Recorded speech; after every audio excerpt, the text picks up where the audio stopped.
अस्सलाम वालेकुम। मौसम बहार के शुरू होते ही देहातों में मेलों, खेल, सकाफ़ती शोज़ और शादी ब्याह का इनेकाद उरूज पर होता है। इसी तरह एक मेले के दौरान कुश्ती का मुकाबला हो रहा था, जिसे लोग बड़ी दिलचस्पी से देख रहे थे और महसूस हो रहे थे। इत्तेफाक की बात थी कि गांव के चौधरी के हिमायत याफ्ता पहलवान का मुकाबला मिरासियों के पहलवान से हुआ और उसने चौधरी के पहलवान को शिकस्त दे दी। यूं मिरासियों का पहलवान जीत गया। उन्होंने भंगड़े डाले और भरपूर अंदाज से जीत का जश्न मनाया।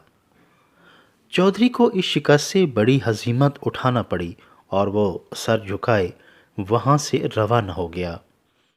मगर मिरासी भी मिरासी थे, वो कहाँ चुप रहने वाले थे। वो सुबह शाम चौधरी के घर के सामने से गुजरते हुए भंगड़े डालते, ढोल की थाप पर नाचते और खूब हल्ला गुल्ला करते। चौधरी साहब को ज़ीनी कोफत तो ज़रूर होती, मगर ताकत रखने के बावजूद उन्हें कुछ ना कहते। वो शबो रोज़ शिकस्त का बदला लेने के मुतालिक सोचते रहते, क्योंकि ये उनके लिए बेइज्जती का मकाम था। चौधरी साहब ने अपने पहलवान को खूब दूध, घी और दीगर मुरक्कबात खिलाना शुरू किए। इसके लिए एक तगड़े उस्ताद की खिदमत हासिल की गई। पहलवान ने कई दिन बड़ी मेहनत की और अपनी प्रैक्टिस जारी रखी। चंद दिन बाद चौधरी ने मुकाबले का ऐलान कर दिया। मिरासियों ने ये पेशकश कबूल कर ली और मुकर्रर दिन ढोल की थाप और नाच पर अपने पहलवान को अखाड़े में उतारा। अब की बार भी उनके खिलाड़ी ने अच्छे खेल का मुजाहरा किया, लेकिन आखिरकार चौधरी साहब के खिलाड़ी ने उसे चारों शाने चित कर दिया और मुकाबला जीत लिया। चौधरी बहुत खुश हुआ कि शुक्र है इज्जत तो बहाल हुई, और अपने खिलाड़ी को इनाम व इकराम से नवाजा। शाम को चौधरी साहब अपने दोस्तों के साथ घर में महफिल जमाए बैठे थे कि बाहर गली में शोर सुनाई दिया। चौधरी साहब बाहर निकले तो क्या देखते हैं कि वही मिरासी ढोल पीटते, शहनाई की खूबसूरत धुनें बखेरते, माहे गाते और पैरों में घुंघरू बांधे नाचते, भंगड़े डालते हुए आ रहे थे। चौधरी बहुत हैरान हुआ कि उन्हें आज फिर क्या हो गया है। मुकाबला मेरा पहलवान जीता है, जबकि उन्हें तो शिकस्त हुई है। फिर किस बात की खुशी मना रहे हैं और क्यों भंगड़े डाल रहे हैं? जब वो करीब पहुंचे तो चौधरी ने उनसे पूछा कि भंगड़े क्यों डाल रहे हो, जबकि मुकाबला तो तुम हार चुके हो।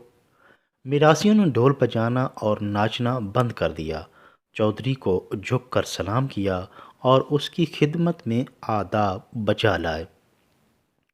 चौधरी साहब की शान में चंद अशआर पढ़े और फिर लजाजत से कहने लगे, चौधरी साहब भाग लगे रहें, जवानी सलामत रहे, कभी तत्ती हवा न लगे, बख्त बुलंद हूँ, धी पुत्रों की खैर हो। चौधरी साहब हम मिरासी हैं, नाचना गाना, शहनाई और ढोल बजाना हमारा जद्दी पुश्ती काम है।